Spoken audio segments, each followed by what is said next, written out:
tenho convicção que... Tudo bem, eu vou ficar aqui, eu vou ter que ir olhando para vocês, mas está tranquilo. Eu tenho convicção de que aquilo que Deus quer falar ao nosso coração hoje é sobre intimidade com Ele. Convicção. Ainda antes do culto começar, tivemos aqui uma reunião, o briefing, e o Yuri compartilhou uma palavra de Hebreus 10 que eu separei aqui para ler para vocês.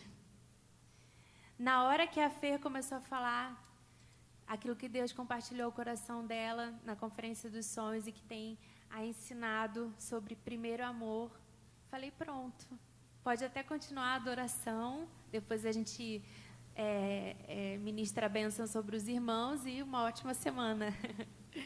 De tão perfeito que o Espírito Santo está fazendo tudo. E conectando todas as coisas, todas as pessoas, todos os acontecimentos. Amém? Queridos, o lugar secreto é um lugar de deleite no Senhor. E é um lugar que você precisa conhecer.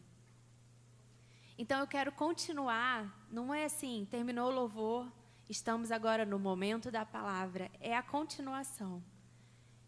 É necessário que nós entendamos que o Senhor quer nos conduzir ao lugar secreto, quer nos ensinar a usufruir desse lugar, quer restaurar realmente o nosso amor por Ele, porque o amor dele é constante, o amor dele não sofre nenhum tipo de mudança, de alteração.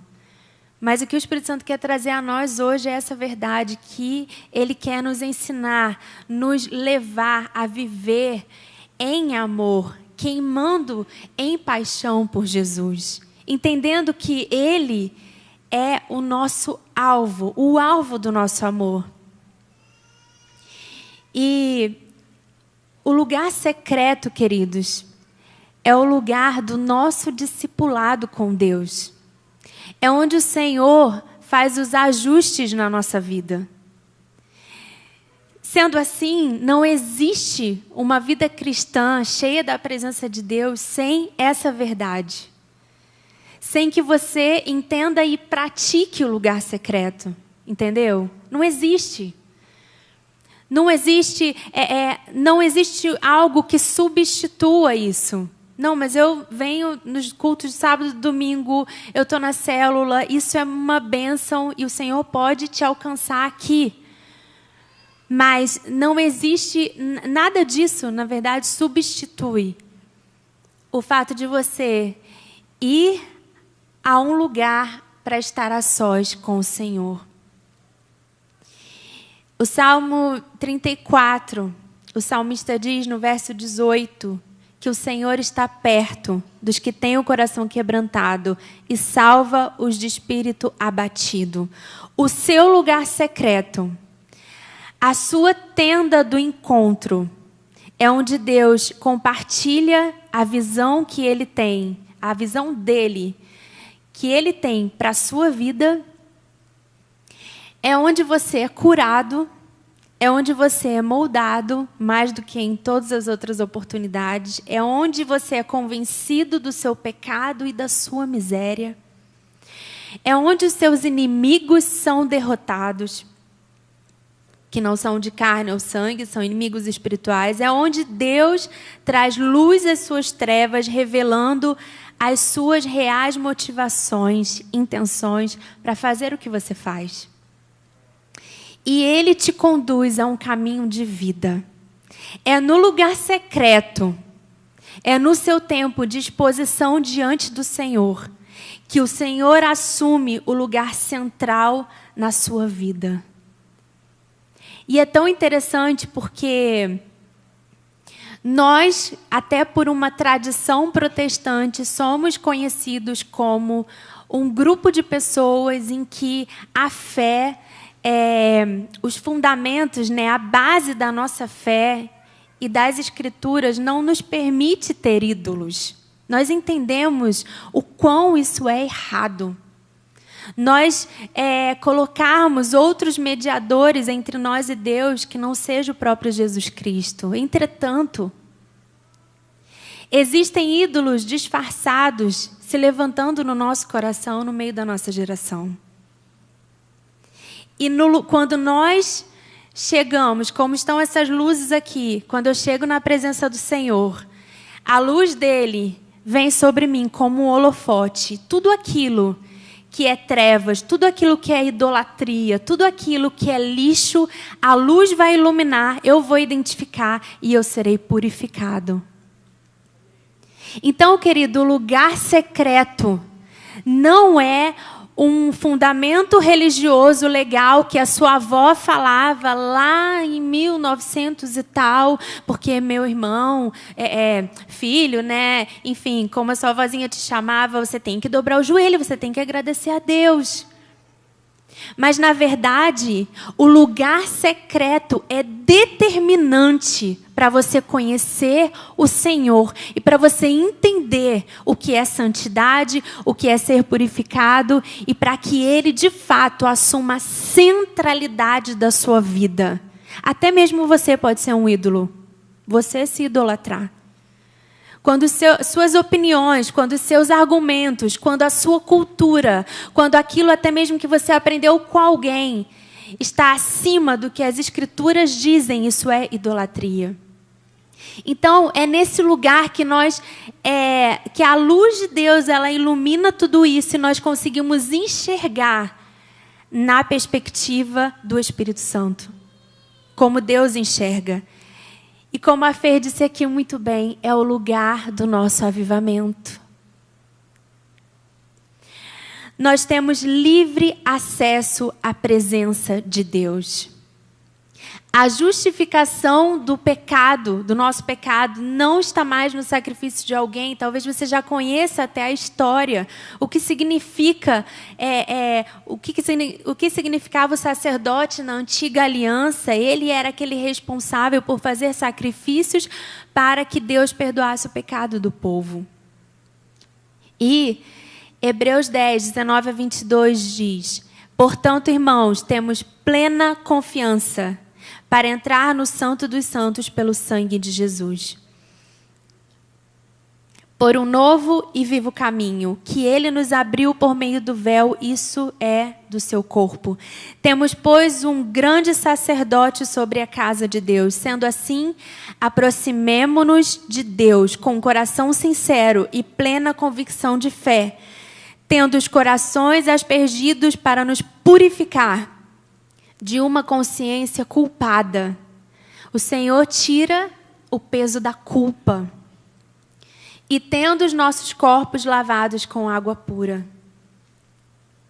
Então aqui, o autor de Hebreus afirma e nos ensina que nós podemos entrar com convicção, com ousadia no Santo dos Santos.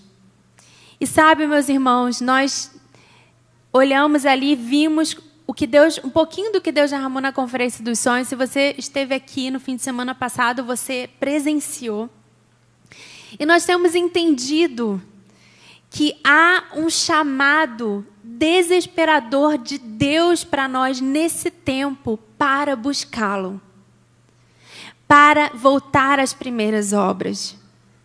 Para reconhecer realmente quem Deus é na nossa vida e quem Ele diz que nós somos. E algo que me chamou a atenção, como eu disse antes aqui, nessa passagem do capítulo 10 do livro de Hebreus, é que o autor vai falar sobre corações aspergidos para nos purificar de uma consciência culpada. Essa busca que o Senhor tem nos incomodado e nos levado a viver, que é maravilhosa, um dos seus objetivos é que nós não vivamos com peso de culpa sobre os nossos ombros, porque o caminho está aberto. Porque o acesso ao Senhor está aberto por meio da cruz. Então você não precisa viver com o peso de culpa, você não precisa viver se martirizando, você não precisa viver querendo se redimir de alguma forma ou até mesmo procurar ser aceito pelas pessoas desesperadamente ou ser atingido por uma carência emocional. Você não precisa disso. Aqui diz que nós, entrando no Santo dos Santos, estando na presença do Senhor, que temos livre acesso, seremos purificados de uma consciência culpada. O peso do nosso coração é arrancado. A sujeira, você já se sentiu sujo? Quando você erra, quando você peca, você tem aquela sensação de sujeira.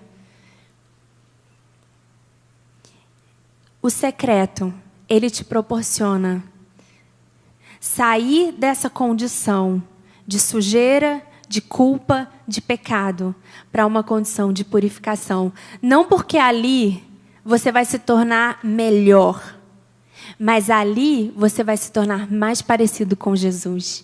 E ali, no seu tempo com Deus, diante do Senhor, você vai ter um encontro cada vez mais profundo com a cruz e com aquilo que ela significa.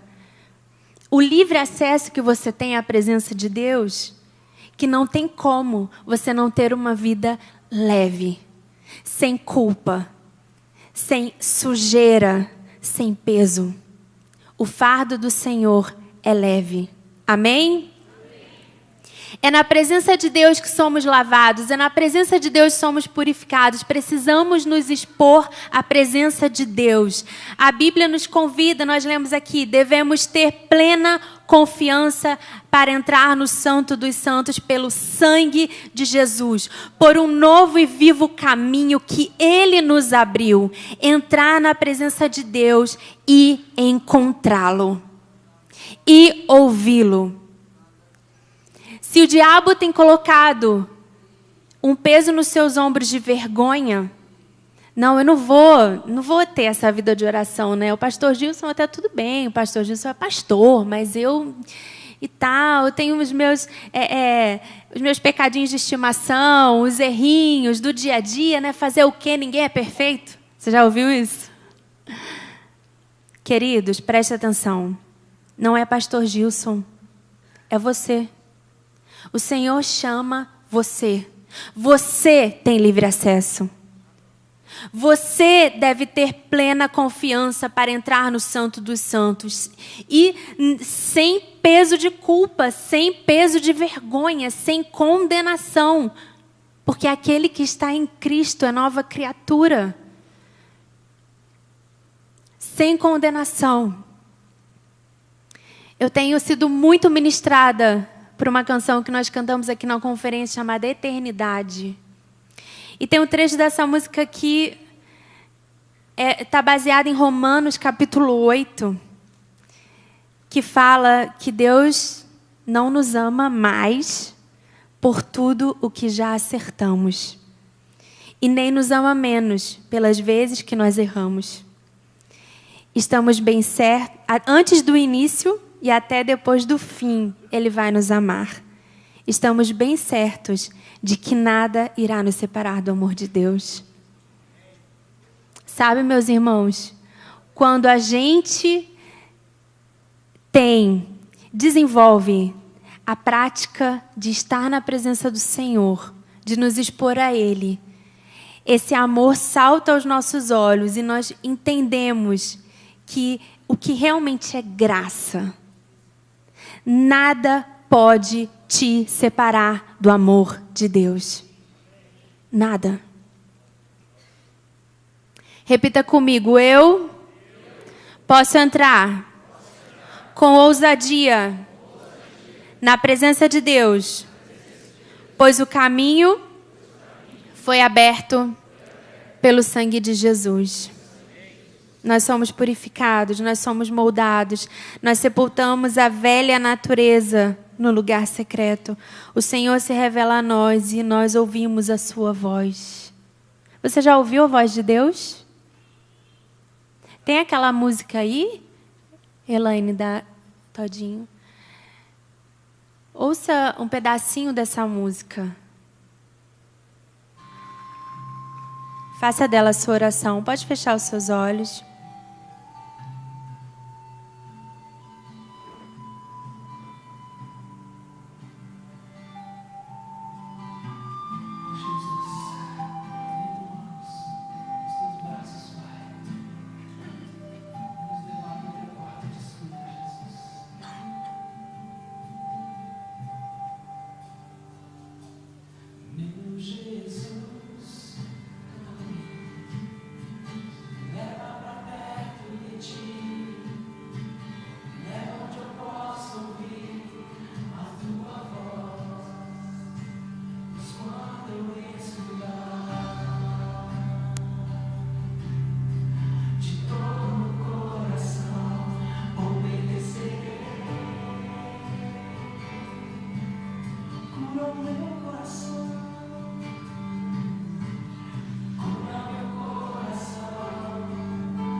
Aleluia.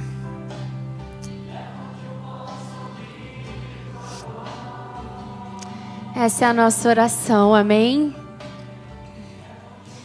O Senhor trouxe essa canção enquanto eu preparava essa palavra.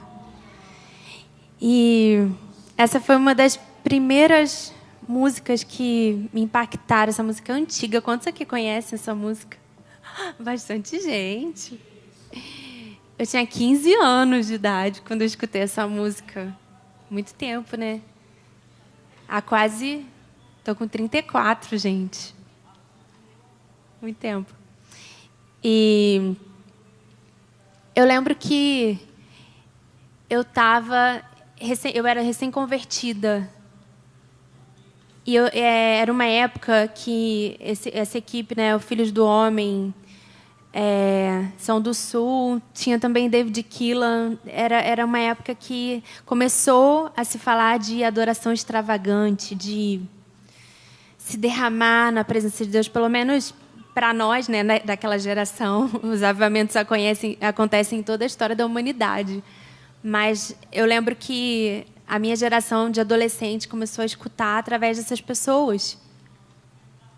E eu lembro de colocar essa música, e na época CD, né, gente?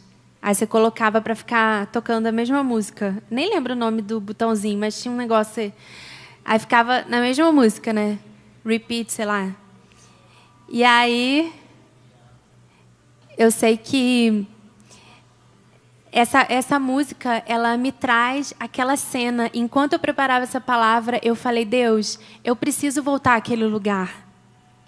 Aquele lugar que eu chegava no meu quarto, às vezes da escola, tirava o sapato, largava a mochila, largava tudo e me prostrava e ficava lá babando, sozinha, chorando. Deus, eu preciso ouvir tua voz, eu preciso ouvir tua voz, Senhor. Me leva, Senhor. É assim, queridos. É a perseverança. Todo dia eu estava ali orando a mesma coisa. E o Senhor, Ele começa a falar com a gente. Nós começamos a ouvir a voz de Deus. Nós começamos a perceber que Deus está falando com a gente através das Escrituras. Muitas vezes, queridos, e se você ainda não vive isso, você vai viver muitas vezes. O Senhor trazia um texto à minha mente, ou então Ele me lembrava de uma música ou de algum estudo, alguma coisa que eu tinha escutado na igreja. Eu lembro quando eu decidi sair do Rio para ir para o seminário. E o Espírito Santo falou comigo, lembra de Abraão, que saiu da sua terra, da sua parentela e foi para uma terra distante que eu havia mostrado para ele. E eu pensei, Deus, essa palavra é para Abraão. Só que, queridos, olha que coisa linda que o Senhor faz. Ele traz para a nossa vida coisas e experiências que os nossos heróis da fé viveram.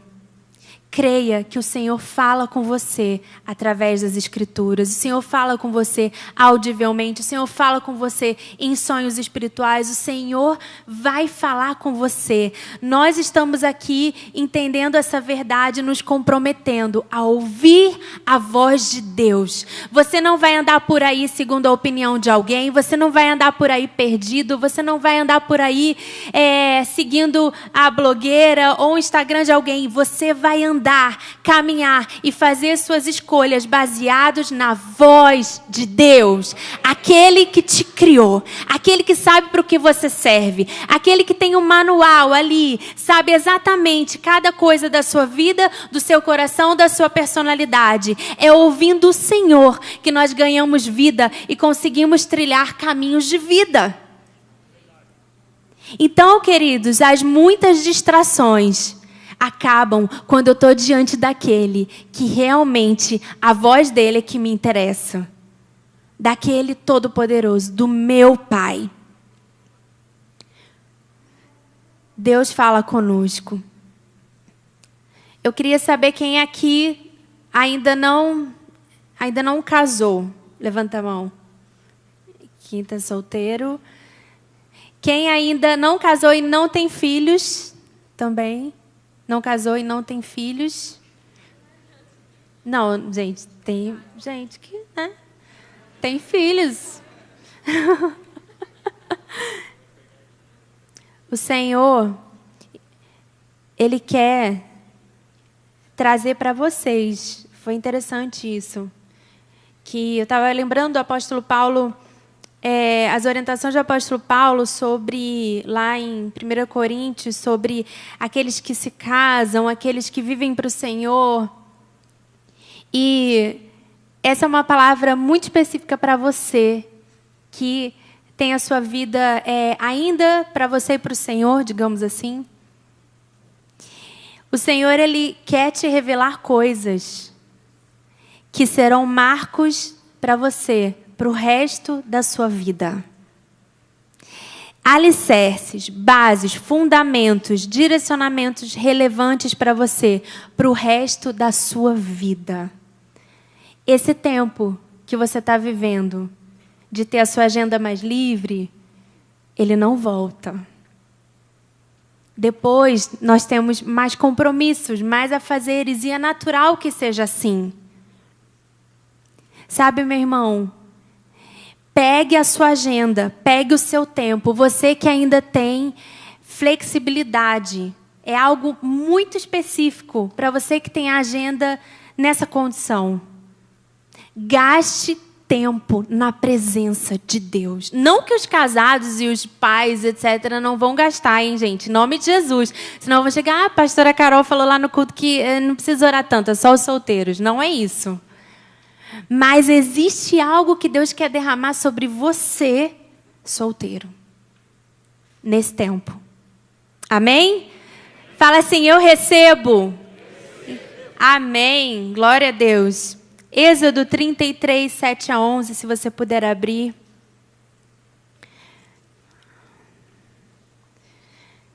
Êxodo 33, 7 a 11. Moisés costumava montar uma tenda do lado de fora do acampamento. Aqui o contexto é o deserto, eles estavam caminhando pelo deserto, rumo à terra prometida.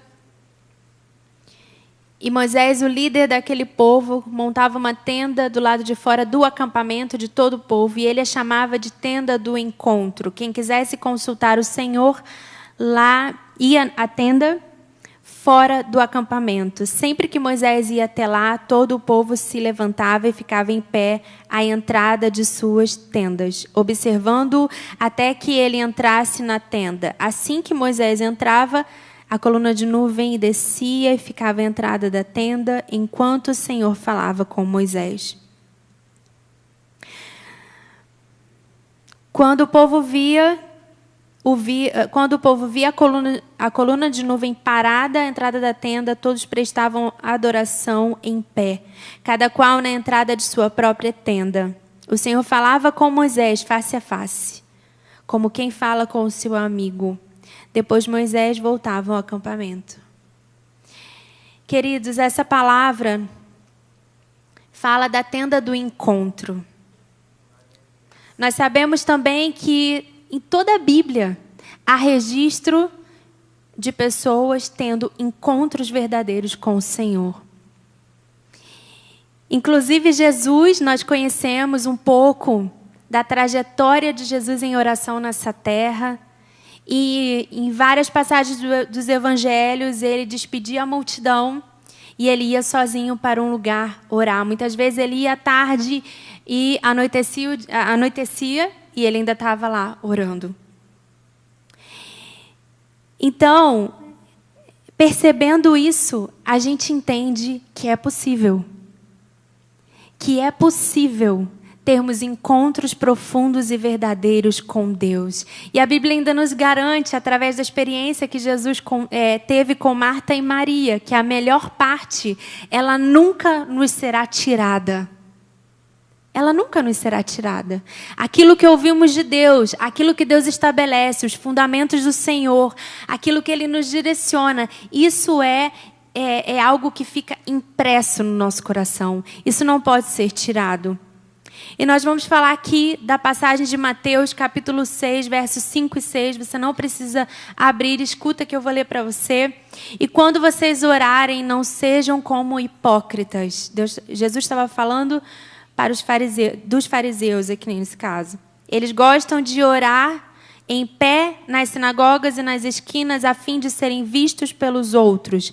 Eu lhes asseguro que eles já receberam a sua recompensa.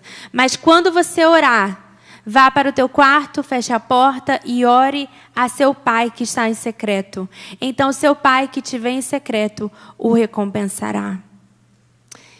Aqui Jesus está falando, olha, você não tem que gastar a sua energia, o seu tempo, o seu dinheiro, enfim, para construir uma reputação. Fazer coisas em público para ser notado pelos outros. Você deve se preocupar mais com aquilo que você é, quando ninguém está olhando. Com aquilo que você ora ali diante do Senhor, no lugar secreto, na tenda do encontro. A sua santidade não vai ser medida pelo que você faz na frente das pessoas. A sua santidade é forjada no secreto. E essa passagem é um convite para que nós entremos num lugar de adoração. Um lugar que no grego é tameion, a palavra tameion. E nós vamos agora substituir a palavra quarto por essa palavra tameion, para a gente entender exatamente o que Jesus queria dizer aqui. Verso 6, mas quando você orar, vá para o seu tameion, feche a porta e ore a seu pai que está no secreto. Então seu pai que te vê em secreto o recompensará. Sabe o que significa tameion? Eu vou ler aqui para você. Presta bem atenção. O termo grego que deu origem à tradução para o quarto é tameion. O tameion era uma espécie de depósito subterrâneo. Depósito da casa. Aquele tipo de ambiente que guardamos coisas quebradas, sem uso ou de pouco uso. Era um ambiente da casa onde se levavam apenas pessoas da mais profunda intimidade. Pois poderia revelar desordem, bagunça, sujeira. Ao nos mandar entrar em nosso quarto para orar, Jesus não estava simplesmente se referindo a um local físico da nossa casa. Um local físico, um local silencioso, isolado, mas ele estava falando para entrarmos por meio da oração no nosso Tameion, revelando assim que é um local de profunda intimidade, onde os segredos mais íntimos serão expostos, onde não sentiremos necessidade de nos esconder debaixo de qualquer capa, qualquer máscara. Um lugar em que as sujeiras acumuladas do nosso coração são reveladas e onde as desordens e bagunças do nosso homem interior são expostas. Queria que a produção colocasse uma imagem no telão para você entender de uma forma desenhada, pintada, o que é o Tameion. O lugar secreto, ele é bíblico, ele é algo que o Senhor te propõe a viver. E no lugar secreto, precisamos ir no nosso Tameion, no lugar da mais profunda dor, no lugar onde há sujeira.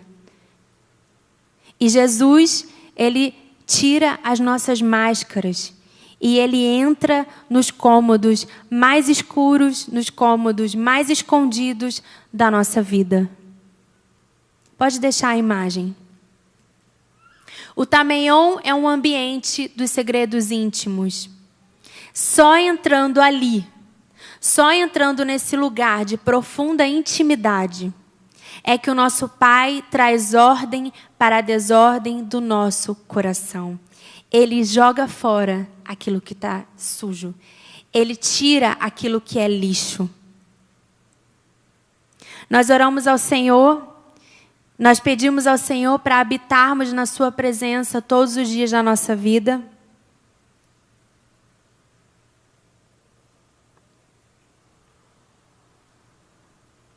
E o Senhor também fala para a gente: filho, filha, eu vou te pedir uma coisa. Deixa eu te ver nesse lugar todos os dias da tua vida. Nós declaramos e entendemos que uma coisa queremos pedir ao Senhor. E o Senhor fala assim: eu sou a uma coisa que você quer, pois você é a uma coisa que eu quero. Na verdade, nós éramos a uma coisa de Deus muito antes dele ser a nossa uma coisa.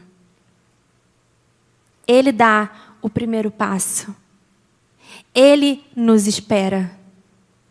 Nós vamos à tenda do encontro, nós vamos ao lugar secreto, com alguém já nos esperando. E quanto mais nós sairmos do... Nós lemos aqui, Êxodo 33. O que Moisés fazia? Ele saía do acampamento. Teve um estudo que eu ouvi alguns anos atrás, em que o pastor dizia assim: queridos, algumas versões falam que ele saía do arraial. E o pastor dizia assim: o arraial é o lugar onde tem muita coisa para fazer. O arraial é o lugar onde o seu WhatsApp não para. O arraial é o lugar, muitas vezes, das muitas atividades, até ministeriais. O acampamento, o arraial, onde tem as pessoas, onde tem as necessidades. Né? Se você é líder de célula, você sabe disso. E aí, já viu tal coisa? Fulano já está membro da igreja? Quando que vai se batizar? E tal. E as demandas não param. Esse dia no discipulado, né, amor? O pastor William falou isso pra gente. A igreja é como uma fazenda. Sempre tem trabalho. É o arraial. Às vezes o seu arraial não é necessariamente aqui. Às vezes o seu arraial é trabalho, é faculdade, é curso, é um tanto de coisas. É entretenimento, não sei. Mas o que Moisés está nos ensinando? O que as Escrituras estão nos ensinando? Se queremos ir para a tenda do encontro, precisamos sair do arraial. Não é que você vai sair, não, agora também eu só vou viver para Deus, só quero ouvir Deus como Moisés, então não volto mais. Não, porque aqui está dizendo, inclusive, que Moisés voltava. Ele tinha que liderar o povo. Agora, o que o Senhor falava para ele na tenda do encontro era determinante para ele fazer tudo o que ele tinha que fazer. E nós estamos aqui no livro de Mateus, capítulo 6, aprendendo o que é entrar no seu quarto. Eu quero que você pense agora no seu coração, no lugar de mais profunda intimidade. Em que se constitui o seu tameion? Existe alguma máscara que Jesus precisa tirar de você? Existe alguma dor? Existe alguma necessidade? Existe algum pecado? Existe alguma coisa que você jurou de pés juntos? Nunca vou contar isso para ninguém. E você também não leva isso em oração. A situação é tão difícil que nem para Deus você consegue falar. Pois hoje o Senhor quer entrar no seu tameion. Ele quer entrar naquele lugar bagunçado da sua vida, naquela área difícil da sua vida, naquela área de dor da sua vida, de ferida. Eu lembro quando, já faz um tempo também, eu estava numa igreja, meu pai era pastor auxiliar nessa igreja, uma igreja lá no Rio de Janeiro, e eu lembro que eu fui profundamente ferida por uma pessoa na igreja, uma pessoa que levantou um monte de difamação e mentiras ao meu respeito. E eu fui orar na minha casa e falei, Deus, eu nunca mais piso naquela igreja. Amém, em nome de Jesus, amém. E eu nunca mais... E eu parei de ir mesmo. Meu pai ia, minha mãe ia, meu irmão ia, e eu não ia na igreja. E aí, em um desses lugares secretos, o Espírito Santo falou, deixa eu entrar. Eu ainda não sabia o significado de tameion, mas foi esse o conceito, essa a ideia. Deixa eu entrar no seu tameion. E o Espírito Santo falou, volta para lá, porque lá é o seu lugar. Eu estou tentando te forjar, estou tentando te proporcionar uma oportunidade de parecer com Jesus. Você quer fugir? Volta para lá. Independente das fofocas, independente do que estão falando, você sabe quem você é. Reputação e quem realmente você é. E eu voltei. E eu voltei com tanto amor. Eu passei 3 meses sem ir na igreja. Com tanto amor que não precisava de mais nada. Eu estava abraçando todo mundo. Aquela pessoa que falou de mim e tudo mais, já não importava. Eu só conseguia olhar através da cruz, porque a minha máscara foi tirada. A minha máscara de religiosidade. Eu fico aqui até o momento que, me ferirem, né? Porque se as pessoas me ferem, as pessoas não me merecem, então não vou ficar. E o Senhor entrou no tameion. Queridos, que nós entendamos nessa noite o quão isso é necessário. Isso é cura.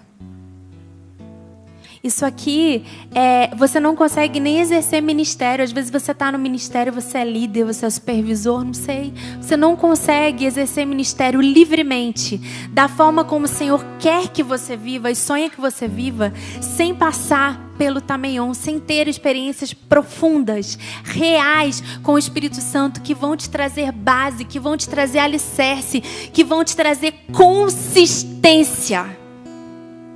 É a consistência da vida cristã. É aquilo que estabelece a sua identidade. É aquilo que te cura. Não, eu sei o Deus que eu estou adorando. Eu sei o Deus que eu estou servindo. Eu não sou um fazedor de coisa. Eu não olho para Deus e vejo Ele é o meu chefe, eu tenho que obedecer. Eu não convidei Jesus para minha vida e falei, Jesus, beleza, fica aí, fica à vontade, agora eu vou fazer umas coisas para o Senhor. Não, eu entendo, eu tenho constância, eu entendo quem Ele é, eu entendo que eu posso tirar as máscaras, que eu posso ser curado, que eu posso ser totalmente restaurado por Ele, purificado, lavado, me livrar de todo o peso, de todo o laço da morte, de todo o engano, de toda cobrinha na minha mente. O Senhor tira e arranca nesse lugar as mentiras que o diabo tenta plantar na nossa mente. Às vezes, querido, o seu coração já foi do Senhor, você já teve intensidade na sua busca, mas você foi sequestrado. Não é que você mudou de opinião porque lá na sua faculdade tem um movimento hashtag ele não e agora você quer ser um pouquinho comunista, não.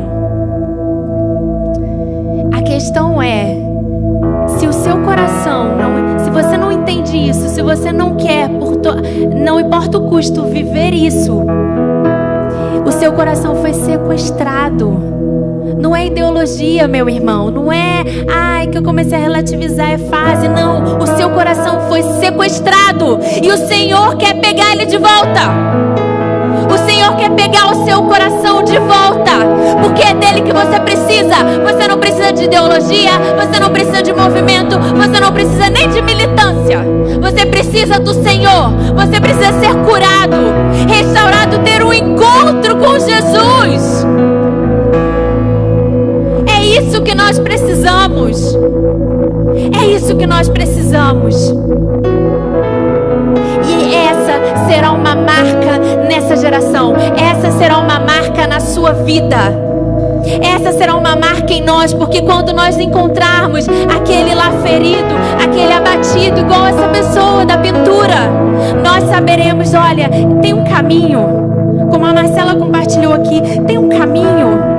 Tem um caminho, eu estou cheio do fogo do Senhor. Eu lembro, irmãos, essa semana que eu comecei a ler Apocalipse capítulo 2.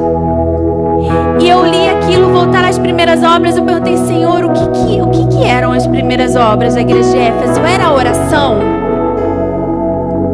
Querido, eu entendi que as primeiras obras estavam ligadas à vida em comunidade. Só que sem isso, a gente não consegue nem se amar aqui dentro. Como a gente vai trazer alguém e falar assim, agora você chegou na casa do Senhor? Precisamos disso. Fique de pé no seu lugar.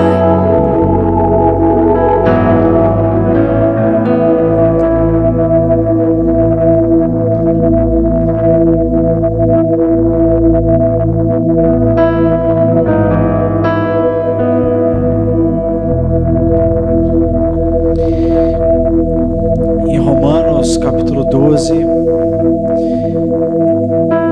nós lemos assim que assim como você tem um corpo e você tem vários membros no seu corpo e eles são diferentes entre si, desempenham funções diferentes, assim também nós fazemos parte do corpo de Cristo. Cada um tem o seu dom, cada um é usado por Deus de uma maneira diferente. No entanto, nós somos membros uns dos outros.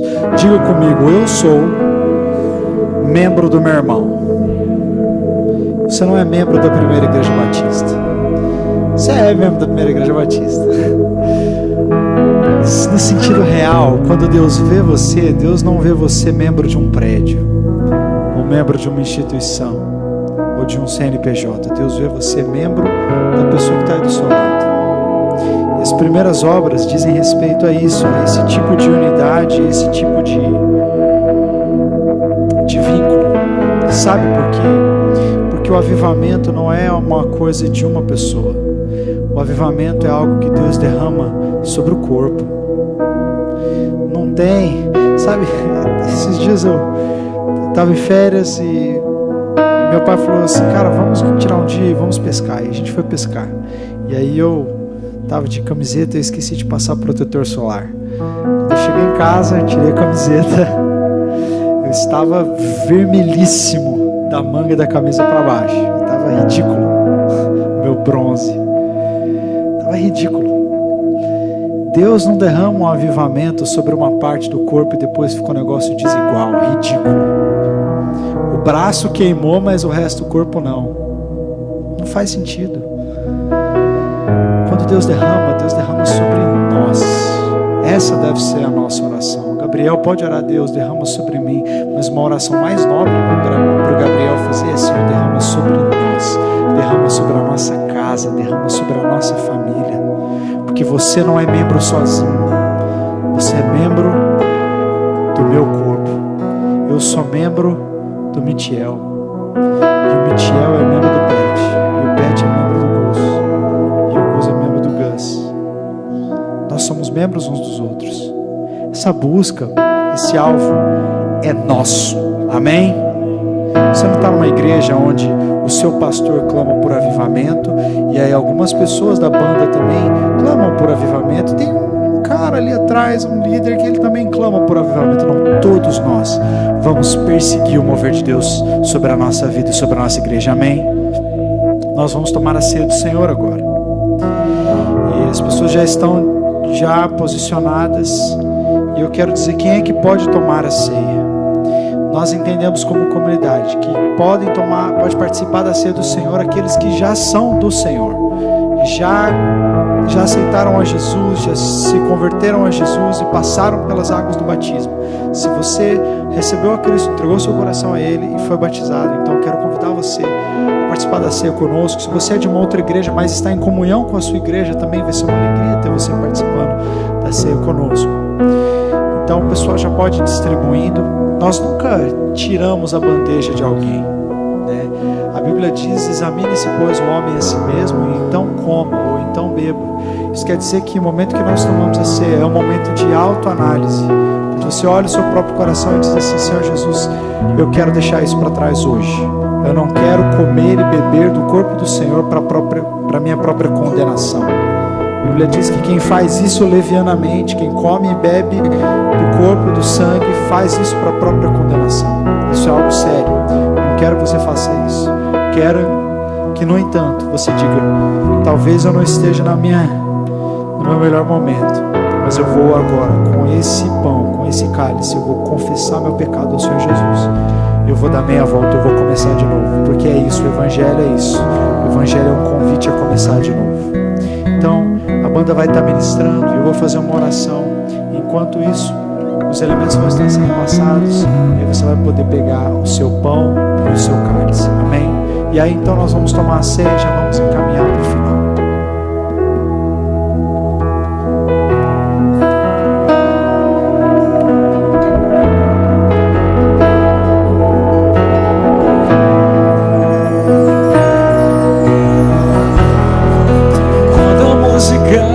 Esmorece e o resto desaparece. Simplesmente a ti me achego, ansiando oferecer algo de valor para abençoar teu coração. Mais que uma canção eu te darei, pois apenas uma canção não é o que queres de mim. Mais profundo busca o Senhor do que os olhos podem ver. Queres meu coração. Estou voltando à essência da adoração, e a essência és tu, e a essência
darei sempre, Senhor. Queimar por Ti.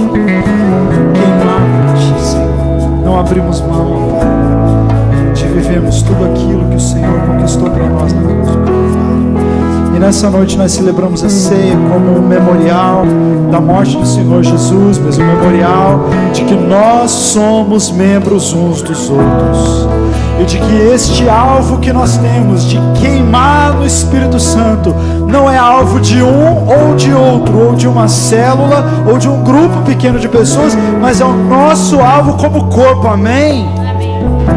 Essa é a nossa aliança que nós temos uns com os outros, de que nós seremos igreja, que nós lutaremos uns pelos outros, nós oraremos uns pelos outros, nós serviremos uns aos outros, perdoaremos uns aos outros, abraçaremos uns aos outros, amém? Quero que você ore com a pessoa que está do seu lado agora. Ore com a pessoa que está do seu lado, ore por ela. Você é membro dela.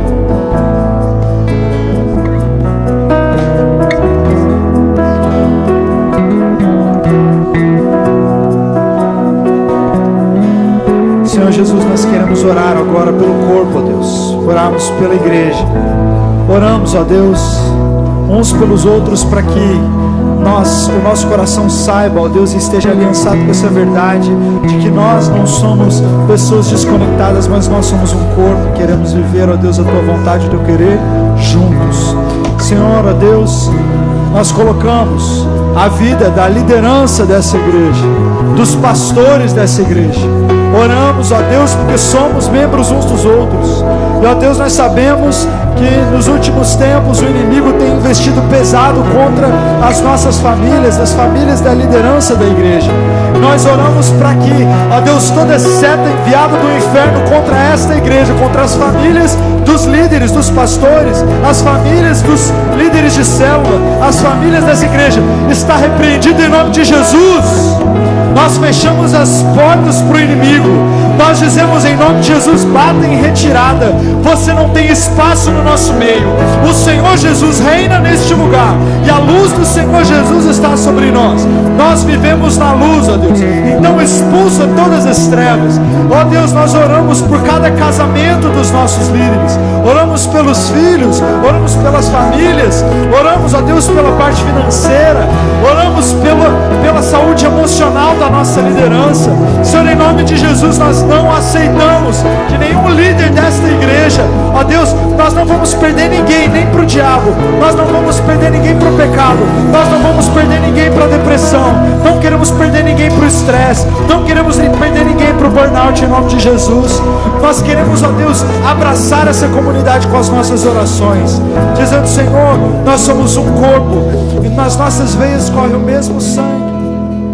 Em nome de Jesus, em nome de Jesus, abençoa, ó Deus, a vida dessa igreja, abençoa a vida dessa liderança, abençoa a vida dessa comunidade, em nome de Jesus.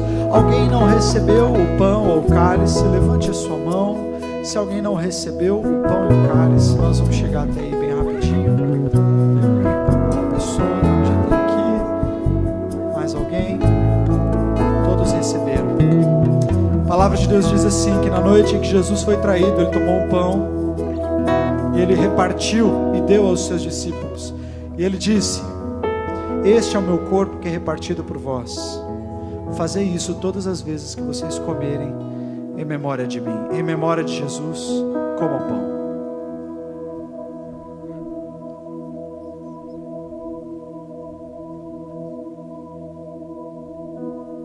Semelhantemente, depois de partir o pão, Jesus tomou o cálice. Disse: é meu sangue que é derramado por vós, o sangue da nova aliança. Fazei isso todas as vezes que vocês beberem, em memória de mim, em memória de Jesus. Participe do sangue.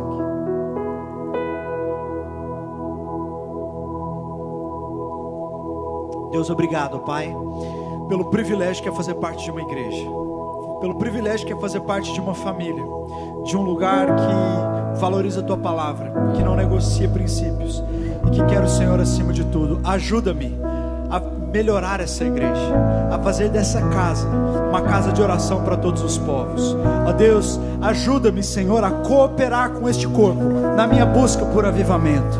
Que a minha busca por avivamento não seja a busca pelo meu avivamento, mas é a busca pelo avivamento do meu irmão. A oração não é pela minha bênção, mas a oração é porque o Senhor abençoe o meu irmão. E assim, ó Deus, nós cumprimos esse chamado e essa vocação de sermos membros uns dos outros. Em nome de Jesus. Amém e amém. Você pode aplaudir o Senhor Jesus? Uma canção eu te darei, pois apenas uma canção não é o que queres de mim. Mais profundo busca, Senhor, os teus olhos podem ver. Queres teu coração.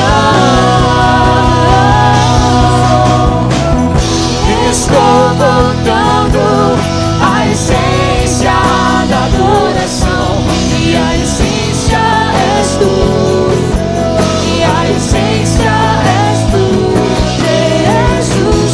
Oh, me perdoa pelo que eu fiz dela, e a essência és tu, a essência és tu, Jesus. Estou voltando à essência da adoração, e a essência és tu, a essência és tu, Jesus. Oh, me perdoa pelo que eu fiz dela, e a essência és tu, e a essência és tu, Jesus.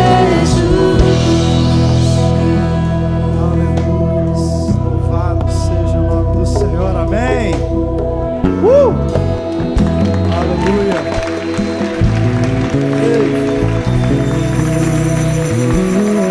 Senhor Jesus, essa não é só uma noite, é o começo de uma caminhada para muitos de nós, ó Deus. É um alinhamento para todos nós. Nós não queremos um sopro, nós queremos o estabelecimento de um trono. O sopro passa, o trono permanece. Estabelece teu governo sobre nós, ó Deus. Oramos em nome de Jesus. Queridos, eu quero agradecer mais uma vez os nossos convidados pela presença, os nossos visitantes. Eu quero te lembrar que ali no balcão dos ministérios tem um pessoal esperando por você, tá bom? Então passa ali no balcão dos ministérios, você que é nosso convidado, nosso visitante, e aí deixa os seus dados ali para a gente poder entrar em contato com você, poder orar por você, poder te fazer uma visita, tá ok? Então nossos convidados passem ali no balcão dos ministérios. Eu vi você registrando, filmando, batendo foto, muito legal.